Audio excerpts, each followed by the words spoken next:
everyone, welcome back. It's Louisa Tanner Munson, and I'm actually doing this show for a couple of channels today because this is a crossover show. This isn't just about migration, and it's not just about spirituality. It's a kind of hybrid. It's a special show about one woman's quest to follow intention, follow spirit, follow the higher self on a quest.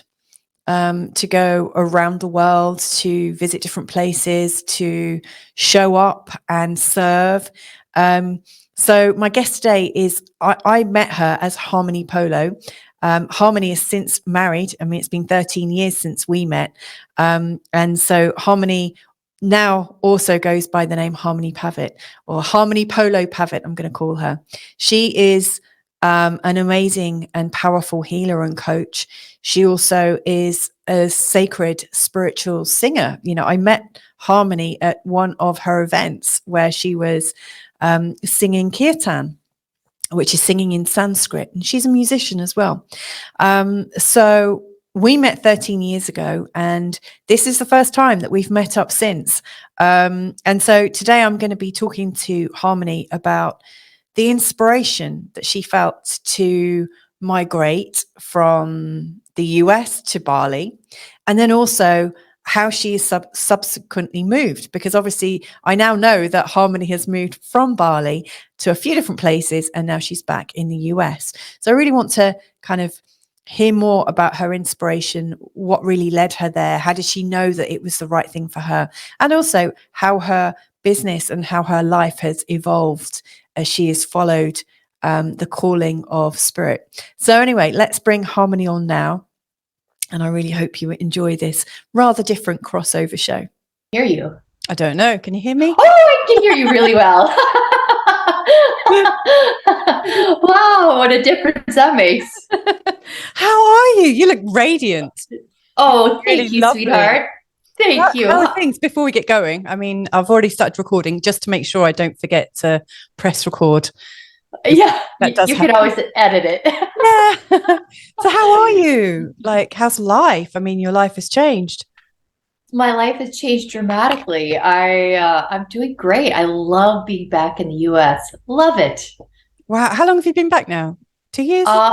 No, it'll be, I think, 5 years. Oh, seriously? Oh my God. Yeah. Oh my God. Oh, going on 5 years. Like, I literally landed back in the United States. Yeah. And I thought I was going to go to Los Angeles for, like, I was going to start my life there. And I got there and I was like, I had an adverse reaction to the city, like a total adverse reaction. Yeah. And I was scheduled to come to Chicago to teach and sing. And I met Ken. So it was literally like in the first month of being back, and then we've been together ever since. Wow. Like Carl and I, the moment we met, that was it. It's a done deal, you know? Yeah. Yeah. I've been loving watching your journey unfold and your cute kids, and it's kind of outrageous, really, because, you know, getting back from Bali, within a year I had a child. Yeah. And he's going to be 11 next week. Wow. Has it been 11 years? Yeah. It was 12 years ago that I met you. That's how long ago it was. Do you know, Louisa, I still have those 2 sacred geometry paintings that you made me. Really? They are in my possession. They are in my possession. I don't have many things, but I had those paintings and I was like, who gave them to me? And I was like, you know, recollecting back, and I was like, Louisa, of course. Oh my goodness. Wow. I mean, the egg thing, like your lovely egg business. I mean, I interviewed someone who you're friends with, I noticed, Michael Freehawk Palani. Oh yeah. Yeah. I interviewed him a couple of years ago, and he was, I think, just coming out of his egg business. I don't know what his situation is now, but it was so funny that, you know, I'd spoken to him and then noticed that you were getting your egg, and I was like, oh wow, this must be really good. What's it like? Louisa, it's so amazing what this egg can do for people. Yeah. You know, it's subtle. Like sometimes people come on, they're like, oh my gosh, I feel so different. Yeah. But, other times it's just like, it just like so gently happens. Like I've worked with people who have had like major sleeping issues, now are sleeping like 6 hours, sometimes not even waking up in the middle of the night to go to the bathroom. Yeah. Anxiety, depression, inflammation, stress.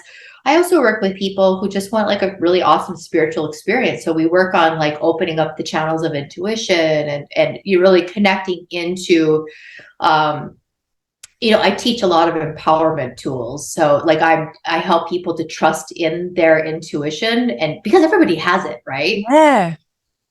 So it's just helping people to trust, like, yeah, like this is right, like keep trusting it. Like sometimes you're gonna make a mistake and it's gonna be the mind, but this is how you learn what is the difference between intuition and mind.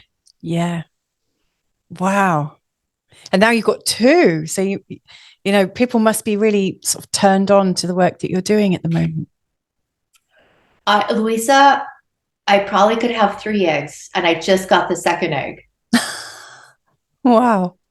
Yeah. But now I'm gonna expand in a different way. So actually, some people really want to have my coaching and not have a egg. So I want to open up my coaching business, which then could be international. I mean, I could do my egg business internationally as well. I have some clients from France I work with, Michigan, Indiana, like different places. I do remote sessions for them and with the egg, and that works really, really well. My goodness. Yeah. I had a client of mine I did a remote session for, and she was like, in the middle of her session, she was like, I just want to get up and like do stuff. Like, I like, like she got antsy. And she got up and she said everything started to spin around her. And she's like, oh, I need to lay back down and just have this session. It's so cool. I mean, it works on we use a picture. So we're working on that soul level, right? So we're working on connecting. So what we do before that, the remote session is I connect into their energy. So my body moves like a pendulum. So that's how I know I'm connected. And then I'm a surrogate to communicate the intention to the egg.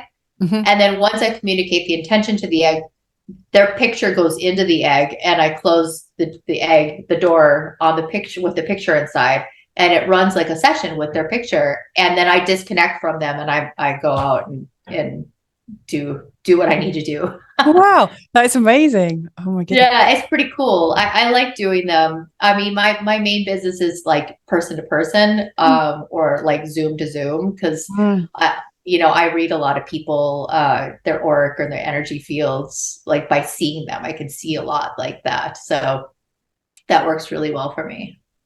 Wow. Wow, we've both come such a long way, haven't we, in 12 years? I know. When I saw you launch, your astrology and then your podcast, I was like, go Louisa, yes. And it's so cool. Like I've been loving watching them too. Like you interview some really cool people, and I love it. And I spend time with Rick, almost, Rick Purcell from Namaste Shop. Yeah. Almost like every fortnight, sometimes every week. Oh, it's a real blessing. Oh, isn't it great? I love technology for that reason. Yeah. Like we can really stay connected to our people, our tribe, that we've accumulated. Like how many people, all the people that for the most part that I met in Bali are from different parts of the world. And I've been able to stay in touch with them because of technology. So it's good. It's a gift for sure. It is. Well, is there anything in particular you want to talk about in terms of migration? Because you've moved around. Is it just like a big move from Bali and then a move to the US? Or would you also consider the move from state to state? I mean, that's like a migration in itself. How many migrations would you say you've had? I don't know. All I know is when I landed back in the United States after 9 years abroad, my passport was like a small novel. Like, because I lived part-time in India as well. Right.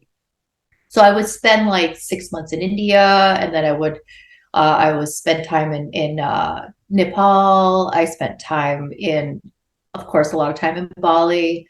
I spent time in the Philippines. I spent time in Singapore. I spent time, I mean, I could go out Vietnam, Cambodia, Laos. It's just fantastic. And not to mention the United States. I grew up in the Upper Peninsula of Michigan, which is a small little town, which, by the way, they got 10 inches of snow last night. I don't know how that converts into your reality, but it's a lot. It's like that. That's a lot. Yeah, we use inches as well. Oh, I remember inches from childhood. That is a lot. Yeah. It took me so many years to figure out like kilometers, but I did. Yeah. So I moved from Michigan to Minneapolis to New York City, New York City to Los Angeles to Bali, Bali to India, and then all like the areas around. Now, after 9 years in Bali, I thought I was going to be in LA. And that's where I had my adverse reaction to the city. My body was just like a full no. Yes. And then I ended up in Chicago. Like, it is a miracle that I'm here, because I would have never chosen this place in a million years, but this is where I was guided, and I've learned to listen, even if it's, something that I don't intend or I don't want necessarily. I listen, because if I don't, then I call them the big cosmic spankings, and they come really hard and they come furious, and they're not fun. No, they're not. No. But this is where I met my husband too. Like it's such a blessing. Like, he's the most incredible man I've ever met. He's so wonderful.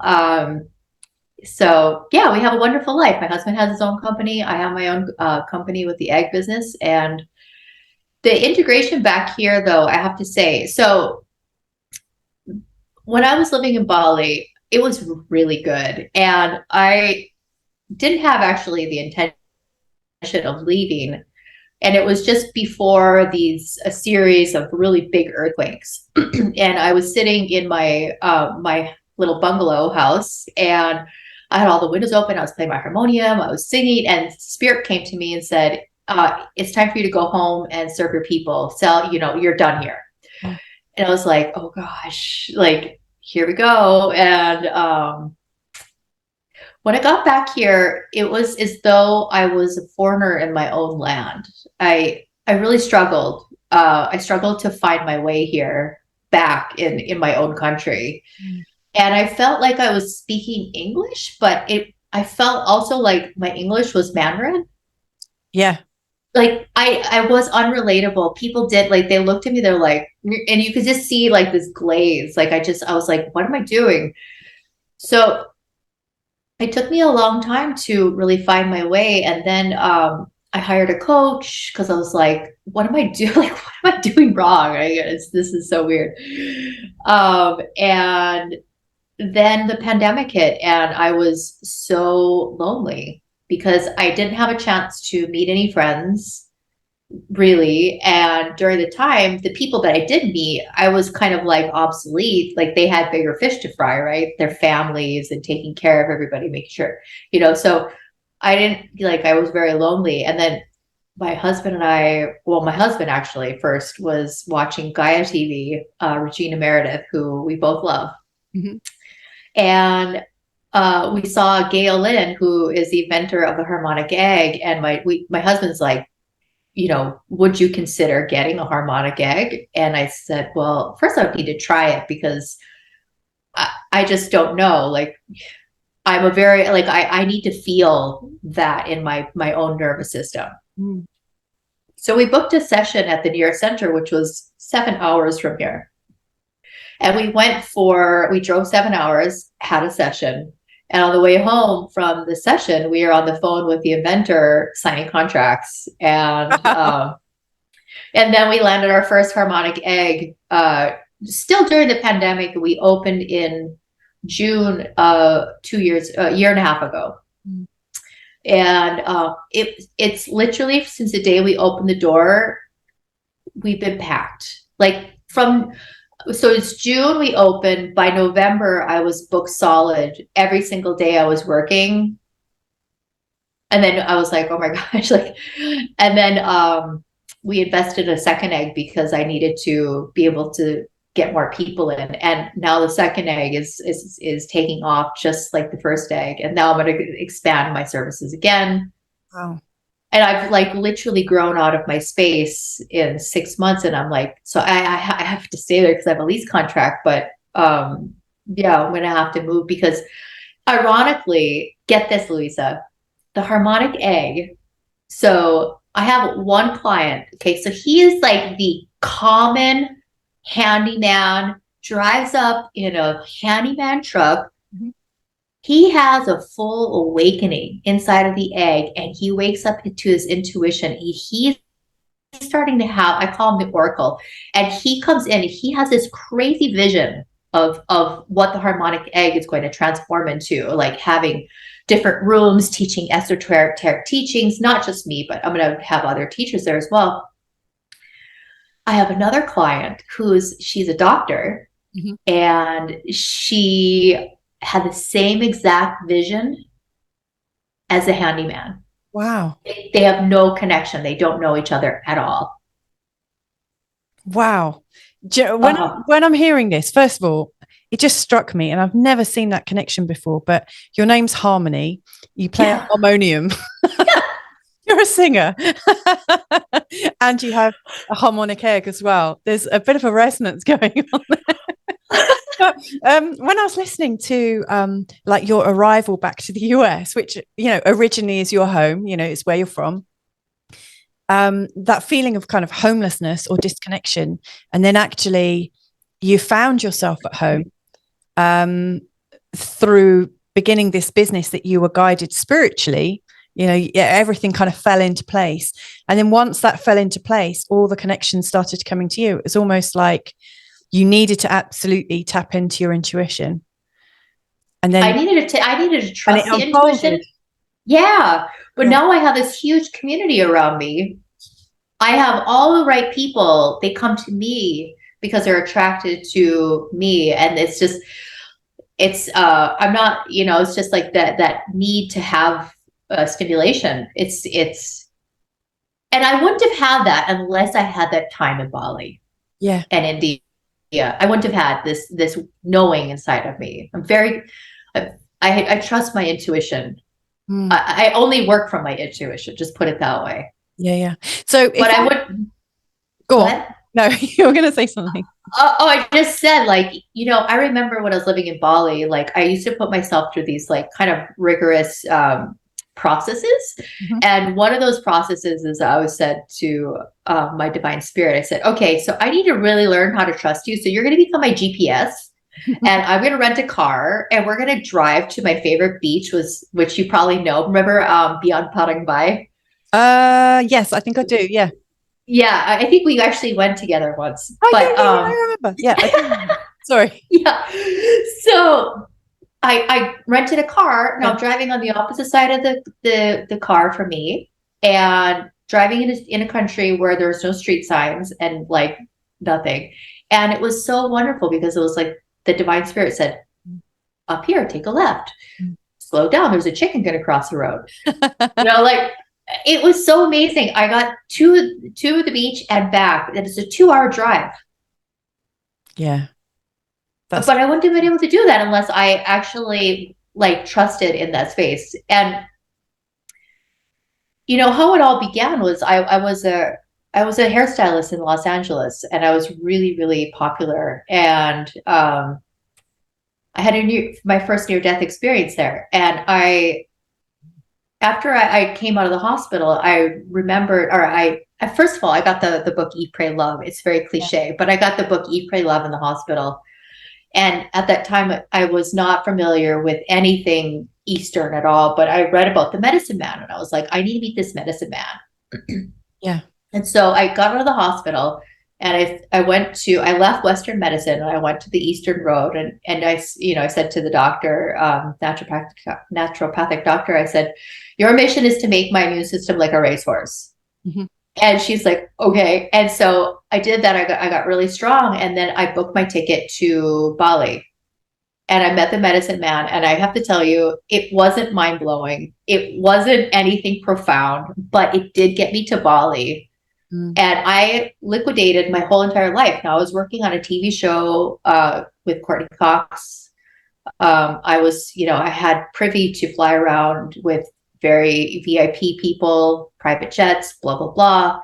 And I left it and I moved to my little studio bungalow in Bali, and I was so happy. Mm-hmm.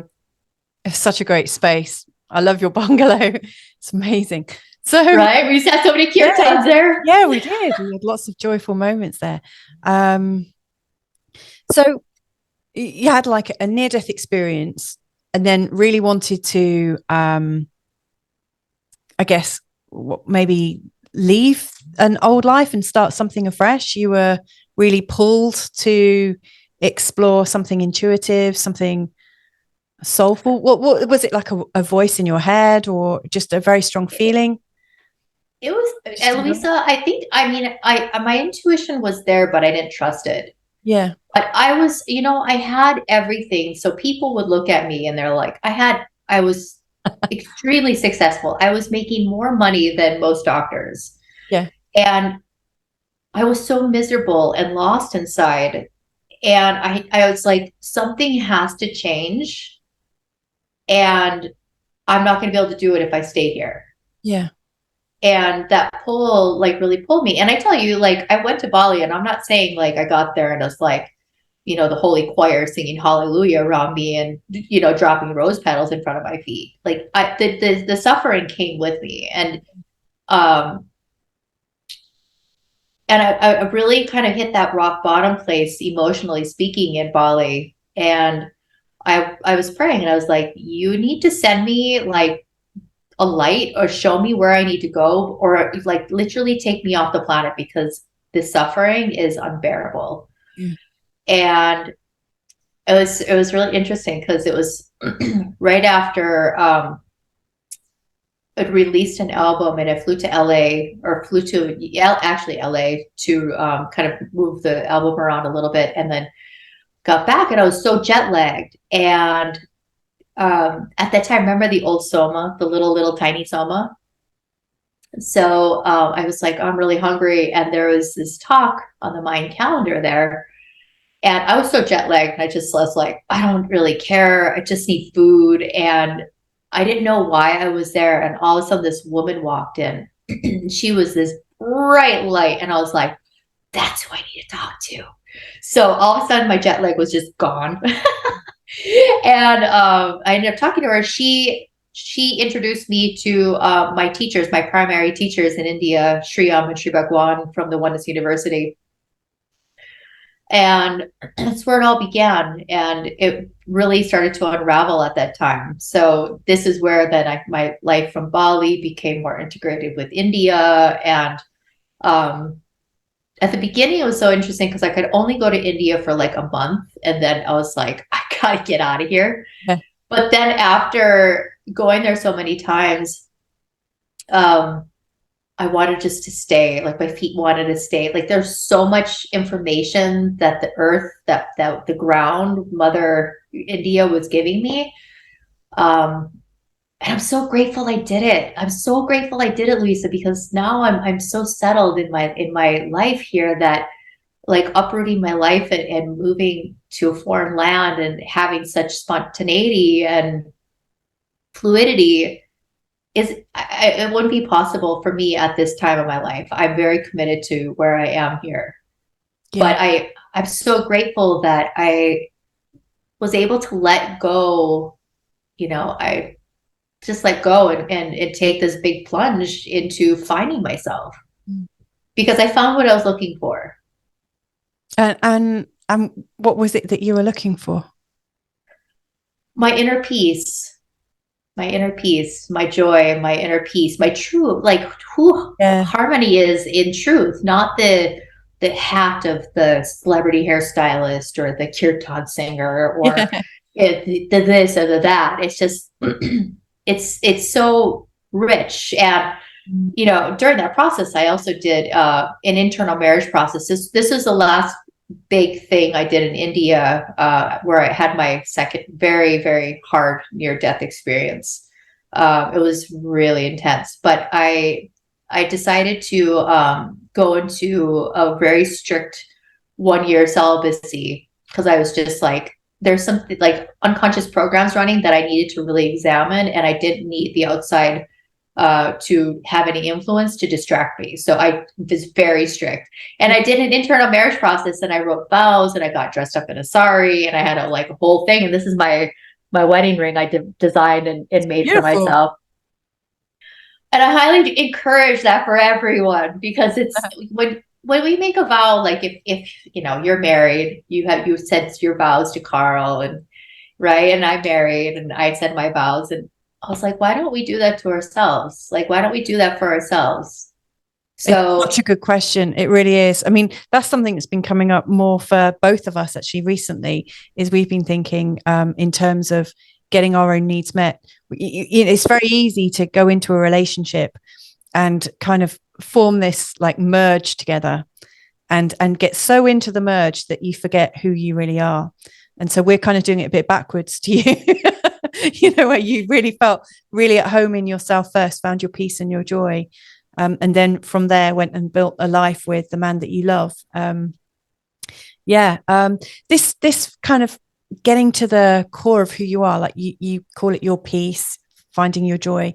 I think I kind of, for me, it's about feeling at home in myself. And sometimes I really feel it, and other times I don't. And it kind of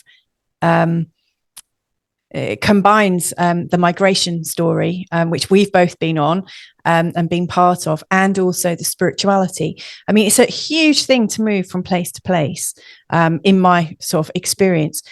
And yet you've managed to move and it looks effortless.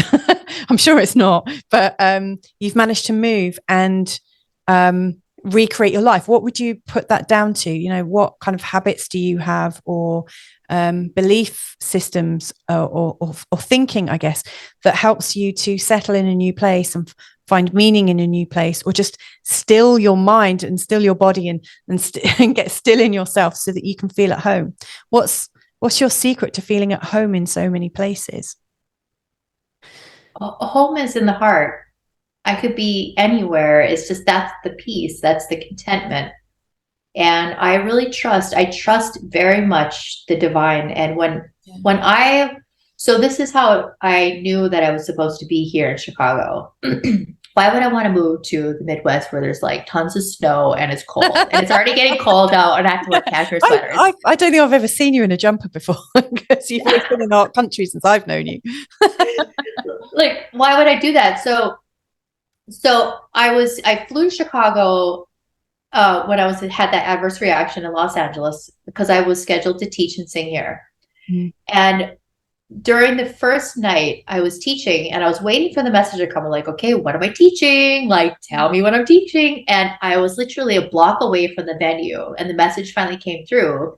And the message says, the level in which you commit is a level in which you're ready to receive. That was the message. That was the teaching. That's what I had to teach about on all levels. Mm-hmm. And my husband, my now husband, came in. He was like, oh, I'm so sorry that I'm late. And I was like, so remind me, P.S., I'm still in celibacy. Okay, right. And I said to my divine spirit, I said, I will remain in celibacy for the rest of my life unless you send me my king. Mm-hmm. So nonetheless, I was scheduled to go to Michigan. And now my current husband says, I'd like to take you out for coffee. And it's like, okay. So I'm like a monk, right? And I'm like going, he wants coaching. So I'm like oblivious, like totally oblivious, right? And after that night, he's like, I'd like to see you again. And I was like, oh, is he hitting on me? Was that not I thought that was like, and I was like, okay, well, if you want to see me again, you either have to come to Michigan or to Los Angeles, because these are my future destinations. So he came to Michigan, and we had 2 days of we went hiking, and it was wonderful. And he asked me, he said, how would you like to throw away your ticket to Los Angeles and stick around? Let's get to know one another. And when you're ready to go, I'll buy you another ticket. Mhm. And I said, let me think about it, because I have to wait for the message. And like 2 days later, the message came that says, if you want to stay, stay. You have nothing to lose. You have nowhere to go. Like, you have nowhere to be. Like, just, if you want to stay, stay. And I was like, okay, yeah, I want to stay, because we've been talking and we get along, and we have, our minds work very similarly. He's done a ton of his own spiritual work, which is awesome. And so I was flying from Michigan to Chicago in a little 2 propeller plane, and it was cloudy. And I'm asking the divine spirit, I'm like, what do you want me to do? Like, this man is picking me up. Like, what do you want me to do? And all of a sudden the clouds break. Just as we enter the Chicagoland area, the clouds break, and on the ground is a formation of a perfect heart in lights.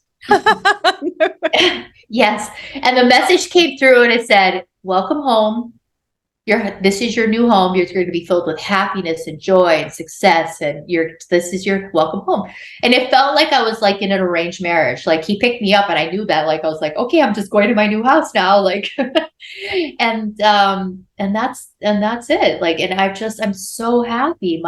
I'm so happy being back in my country and knowing my laws and knowing what, the things, and to help my people. Mm. Like 9 years of attaining the wisdom that I have through different teachers. I mean, I climbed into the Himalayan mountains I went to go get an initiation from this guru who lived in a cave.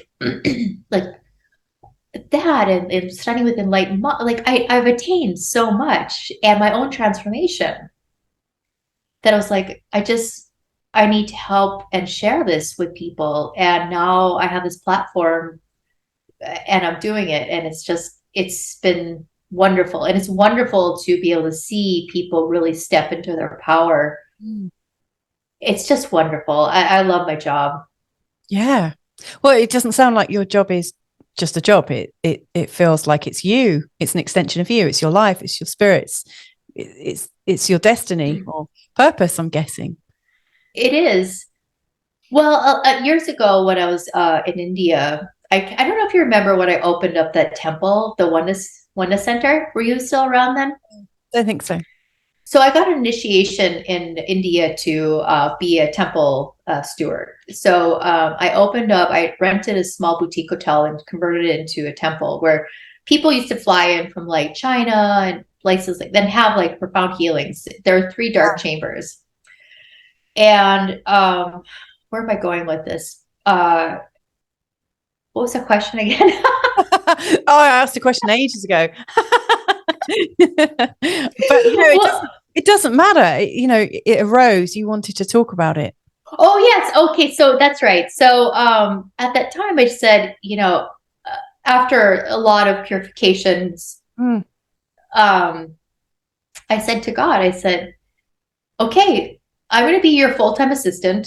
And all I know is I still live here in the human realm, and I don't plan to live in an orange robe and be a sadhu. I'm a woman of the world. I want to be in the world. I love business. I love being part of the moving and the shaking. I love receiving. I have a lot of Lakshmi codes. And that was that. So I feel like I'm working for God. Like, I'm God's assistant, and God takes really good care of me. That's amazing. What I really like about that, Harmony, is there's a lot of people who become paupers or live like paupers to serve God, as if it's a really holy way of being. And for them, maybe that is their divine expression. But I love to see somebody really thrive and live, with fullness and abundance, whilst doing what they absolutely know to be true in serving God. I love that. Yeah, I have another teacher who passed away most recently, Guru Jagat, and she's younger than me. She's been like she was a CEO of many different companies, but she was a spiritual rock star. And her whole mission was to help people, like the spiritual realm, come into a space of empowerment through their success. And she was one of my business mentors, and beyond. Like, she was just an amazing human. And I believe that, there are purposes for everybody. And, I told you about that monk, or the guru that I went up into the Himalayan mountains. He gave me the initiation. He said, "You good Baba." And I was like, "Thank you, Guruji, but I am not destined to wear orange for the rest of my life." So, and I told him, I said, "I'm a woman of the world, and my impact as a spiritual being is to be successful. Mm. And this is what I am meant to do in my life." And then he goes, "You good Baba of the world." And I was like, that's true. Like, and I like nice things. I like cashmere. I like nice things. And there's nothing wrong with that. And our spiritual misconception, or perhaps for some people, their misconception is that a spiritual being needs to relinquish all their material possessions and do everything for free and give away everything for free, because you can't charge for spirituality. And I think that's completely incorrect. As long as, like, what I'm doing is not abusive, and it's not, I think there's a really great, it's important to have an exchange. It's the only way people will take it seriously and appreciate it. And I've done things for free. Like, I've worked in orphanages. I've worked with underprivileged children, and I did all of that for free. But when it comes to human evolution, we really do need to have that exchange of energy. It's very important in my books. Yeah. And I think the people who will have the biggest impact, like, can you imagine, like, having more spiritual luminaries, in higher ranking positions, actually making a bigger impact on the planet, in governments, or not having the governments. That was my mom.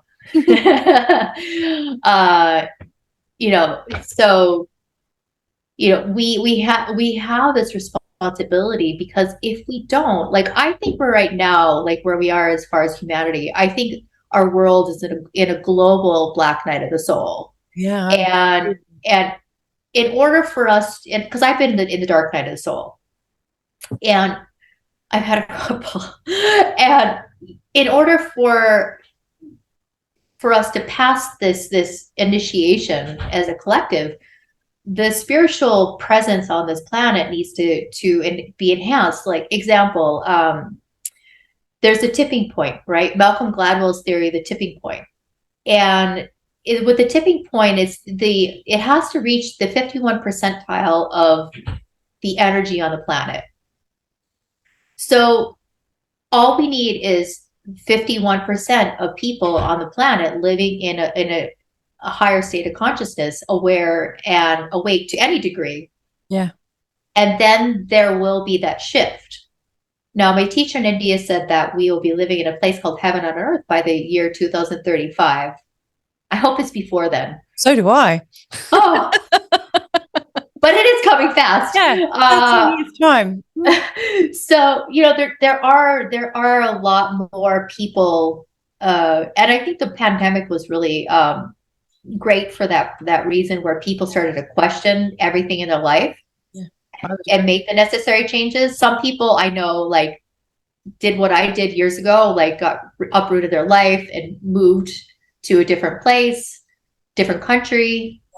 And it's just soul searching and finding the things that really truly make that happiness, embody the happiness, like a real, true happiness. Mm.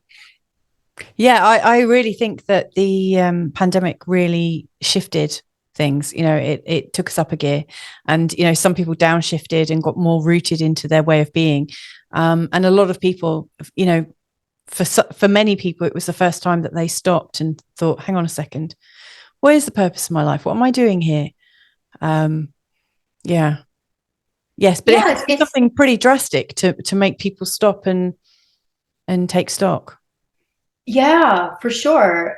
I remember years ago when I was living in Los Angeles, I was seeing this therapist, and he said, some people can be reasoned into change, some people have to be forced into change.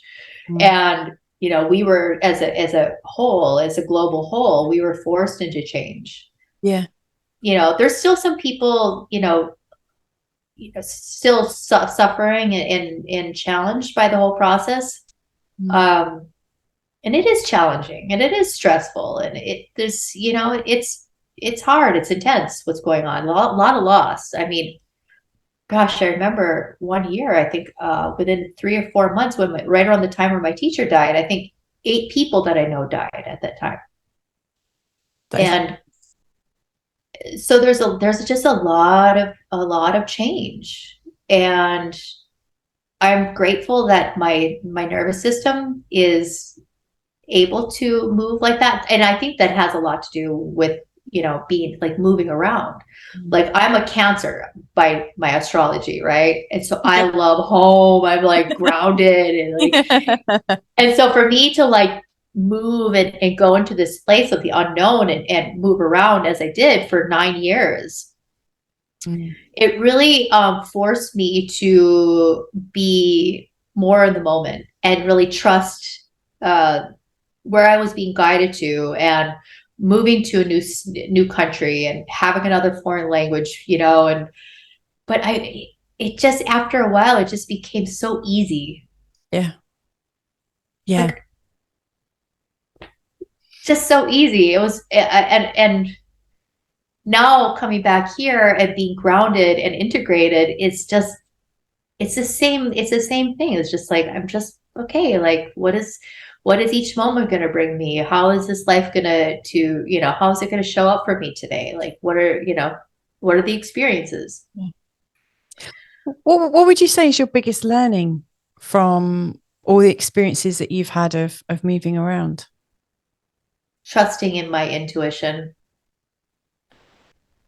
Trusting deeply in my intuition. Trusting everything, so I believe in frequency vibration. That's just who I am, with the mantras and everything. And like, I took the time to really examine my emotions in relation to vibration within my body. And I know distinctly when certain things pop up in my nervous system, what they are, because of the vibration. And it helps as a guide. It like, I opened up I'm a clairaudient, clairsentient, clairvoyant. Like, I got all my clairs online. But I continually work on them, like the discipline, like, just because I have or attained what I was looking for doesn't mean that I take it for granted. I'm constantly working on it. I'm constantly doing my yoga practice and doing my breathing, and being careful what I put in my ears and my eyes, and like, keep stepping up and working from this line of integrity, and just trying my best, like I'm really doing. So this whole process, I don't know, I hope that sums it up as far as my greatest gift, because that's a big one. And, I tell people this all the time, like my students, I've said, focus on that connection to God. That's my greatest gift, right there. Being able to connect in. And focus on your connection to your divine. Know it, love it, trust it, be it, embody it. Because when the doomsday comes, right? If, say, for instance, someone were to be captured and go to like a torture, chamber, and they, give me what you have. No one can ever take that away. No one can ever take that connection away. Only the human being can lose it by not keeping that practice and not keeping that connection really embodied. It's like having a best friend, right? You talk with your best friend, and if you stop talking to your best friend, there's still going to be best friends, but there's going to be distance in that relationship. So I'm always constantly working on that connection, always. And that's my greatest gift, Louisa, right there. My connection to my divine spirit. Wow. So important to me. Wow. So that has been really like the backdrop to your experience then since leaving LA, since your first sort of dark night of the soul or near death experience, your connection to God. Were there any telltale signs of it, you know, in your childhood? Everywhere. Now that I look back, everywhere. You know, in India, they teach us about the human amnesic experience, right? And so when a human being is born, essentially you're born enlightened. You can read the room. It's you hear everybody's feelings, you hear everybody's thoughts, but you're a baby and you can't communicate these things, but you're taking it all in, right? And after 7 hours, the human amnesic experience begins to set in and you begin to forget. But as a child, the veil is still very thin and you can still remember, but then it's like the traumas and the this and the that start building up, that start building this block against the connection. So I love hanging out with kids because their energy is much more connected to divine than most adults. Yeah. And it's just so pure. So yeah, well, the signs there everywhere. Now that I look back, everywhere. Yeah, of course. And what I'd like to really know about as well is the difference that you encountered in the different people from the different populations and the different places that you've lived. In terms of culture, you know, like settling in one culture and moving to another, what were your biggest learnings from each one that you've brought into your current life? Oh gosh, this is rich. This is rich.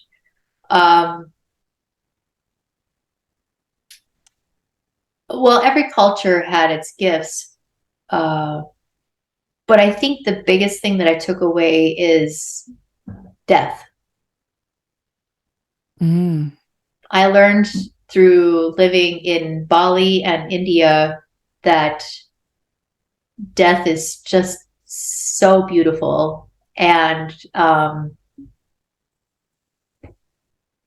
yeah, it's just a different experience. It's a very different experience, death. And now I've had 2 near-death experiences, and then living there in India and watching the cremations on the Ganga, and then in Bali doing the big cremation ceremonies, and it's just wonderful. And another thing, I can't really break it down to one thing. Another thing that I recognized is in Asia, people's pyramid of importance is primary in India and Indonesia for the most part, not everybody, but for the most part. God is the most important entity in someone's life, and then family, and then work, and then yada, yada, yada, down. And here in the West, it's the opposite. It's work is the most important thing. Friends and family, and then somewhere down there, maybe God. Yeah. And this is, you know, once this can flip in the West, I think this is going to this is going to change the world. And it is happening. Yeah. What evidence are you seeing of it happening right now in your life? Just through my own personal experience with my clients, you know, I never knew in the Midwest, how many amazing people are here and how many,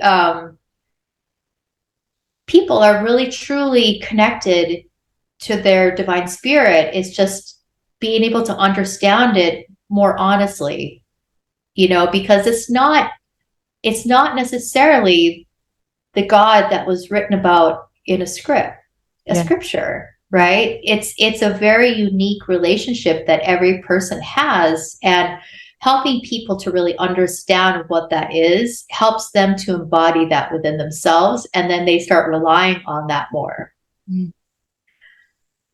And there was somebody, and I can't remember who exactly said this. I do think it was slightly misquoted. but they said the woman from the West will awaken the world.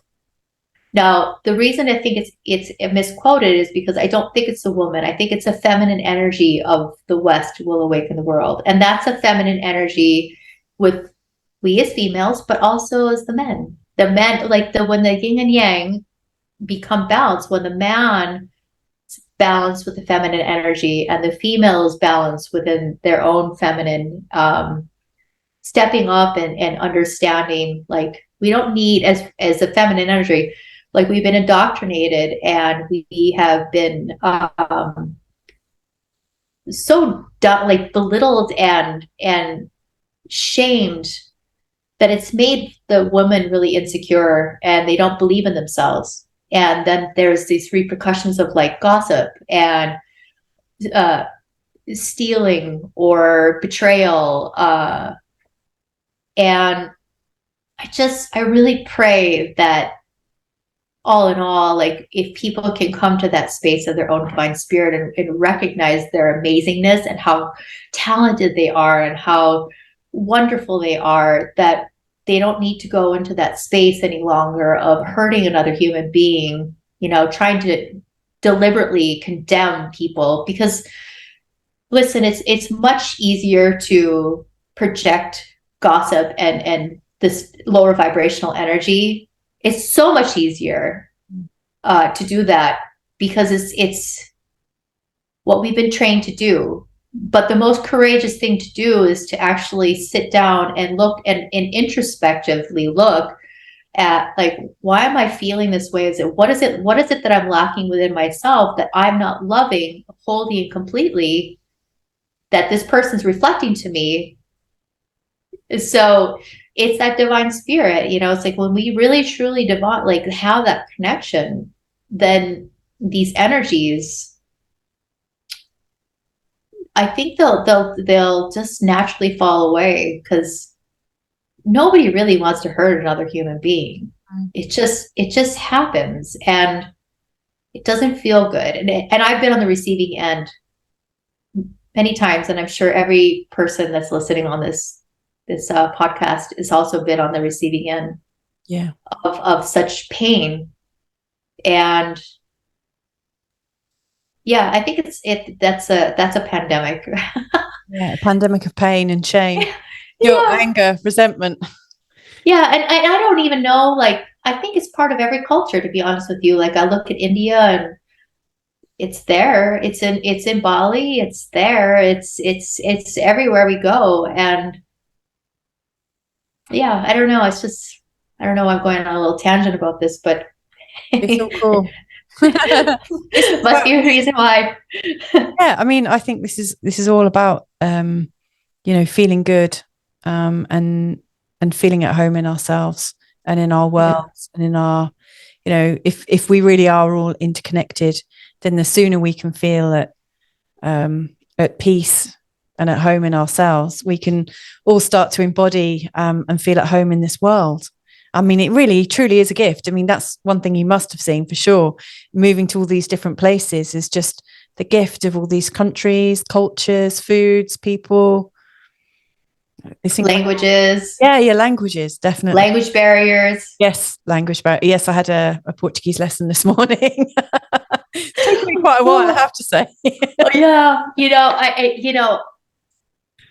my two favorite cultures are India and Bali. Really? Oh my gosh! I always said that I'm an Indian woman trapped in a Caucasian body. I love the culture in India, and I love the culture in Bali. Like, when you see the Balinese, you go by and their smiles just sparkle and light up the whole world. And in both cultures, they're both so kind. Like, I remember one time I was in South Africa, and I was on a trip, a road trip down the garden route, and stopped in this one town and stayed the night. And I met this Indian family, and it was still like really far back in my evolution, so I was very still like the heebie-jeebies around getting too close to people. But they said, "Oh, you're traveling. There's not a lot of places to eat. I'm going to make you some lunch and I'll pack a lunch for you for tomorrow." And I was like, what if they're going to poison me? Like,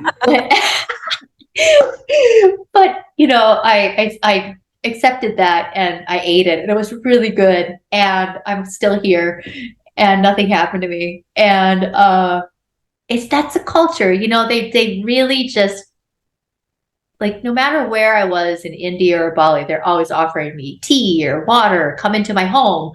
Like, you don't even know people. You meet them on the road. They're like, come to my home and have tea with me and my family. And let's, how many people's homes I've been in India, like in the middle of nowhere. Like, I don't even know where I was. I was touring temples all around the country. So I was in Rajasthan, I was in Delhi, Mumbai, I was all over Varanasi, Rishikesh.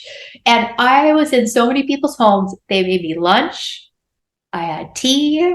I didn't know anything they were saying. And I was like, I just was taken care of. Mm. And that's so rich about the culture there. We don't have this here in the West. Not so much. No. No, we don't. Like, I've never been invited into a stranger's home to have cookies and tea here. Yeah. I received a little bit of that as an 18-year-old living in France, because I left home at 18. I didn't want to go to university, and I just went and, like, I just had this intuition, funnily enough, Harmony. I just knew I was supposed to go to France, and that's what I did. And so I went to France, and I looked younger than 18. And so when I came across families or mums and dads, they just wanted to take me in because they thought, I needed help. I mean, I had a job and, I was quite okay and looking after myself. But one time I was hit by a lorry when I was on a moped. And I hadn't realized that I was injured, but I had been really hit. And thankfully, I'd seen it coming in my back mirror, or my side mirror. And I leant into it, which is good, because otherwise I'd have fallen off and anything could have happened. So anyway, I was in shock and I didn't realize. And I stopped off at a shop to pick up some cigarettes, because I was a smoker back then. And as I dropped my arm and walked into the shop, all of a sudden, like, blood was seeping out everywhere. And this woman, she said, "Everybody out." And I had no idea why. I had no, I was in shock. And she closed her shop, got everyone out. She phoned the doctors. She phoned her husband, who had a truck, to put my bike on. She literally closed her business down, like, for 2 or 3 hours, walked me to the doctors, was with me while I had stitches put in. Her husband dropped me to the hospital to have x-rays, and then later dropped me home with a bike. When I got back, there was food for me. I mean, these guys really looked out for me, and I experienced that so many times. Not so much in the UK, but we've experienced things like that in Portugal. But I agree, like, being in Bali, I've not been to India yet, but in Bali, I was always really humbled, that people who might live, like a whole family living on one day's Western wage, would take you in and give you food, really good food. And really good food. Yeah. And I always felt very humbled, and like this sense of shame came up, that that is a lovely cat. I love that cat. Oh, that's Sneaky Pete. Oh, what a lovely cat. Hello. Yeah, it really blows you away, doesn't it, when you come across that level of generosity. Mm-hmm. Yeah, it's beautiful, and it really, it was one of the things that really woke me up to humanity, like, just the real generosity of humans. Yeah. And yeah, I've met so many wonderful people along my journey. So many wonderful people. Some of those people still stay in contact with me on Facebook too. It's really, they say click likes, and they're here. I remember, I don't know if this happened to you, Louisa, but remember Cafe in Ubud? Yep. Okay, so I ate there all the time. It was like my religious place, right? Especially during the time when we were there. There wasn't as much as there is now, but cafe is just one of these staples. And I would leave and go to the US and be gone. I would always be traveling for like a couple months, and I'd come back and they're like, "Hi, Harmony, you look different," and they just didn't remember my name. I bet you any money, like I could go there, today and they would recognize me. Wow. I'm probably a little fatter than I was then, but they would recognize me. Aren't we all? I've filled out a little bit in the last 12 years. Well, we're also not like in Bali. Like my husband said, he's like, "Honey, when you're in Bali, you weren't working full time. Like, you were relaxed and, running around and doing things and going to ecstatic dance. And, yeah, it's just a different life. So here, I work more than full time. I'm operating and running a business, and, we're expanding. And, but it's okay. Like, it's just, I'm still very content and I feel good. And it's just, in Bali too, living in Indonesia, I really got to explore, also fasting. And so it's like, I also understand, like, taking those times or those moments to have like a caloric intake break. Yeah. And, I call myself a flexitarian because I eat what I want, when I want, with whom I want. I don't give a flying what anybody thinks. And I just really trusting and listening into that. Like, I'm into like bone broth right now. Like, I love bone broth. And so doing like certain days, I'll just have like a full break with, solids, and I'll just have bone broth all day long and just feel really wonderful. So yeah, it's just wonderful changes. I'm so grateful for that experience. I'm grateful that my job in Los Angeles was able to provide me with the amount of money I needed to be semi-retired for 9 years. So I didn't have to work. I didn't have to earn because I had enough to live, and I budgeted for 10 years. That's incredible. Yeah, so that's a great gift that I was able to give myself. And now I want to work. I want to be in the world. I like that process of receiving and earning and like feeling that I'm making a difference. But it was really nice to have that time to just go on my self-exploration of awakening, my own awakening. Yeah, I hear you totally.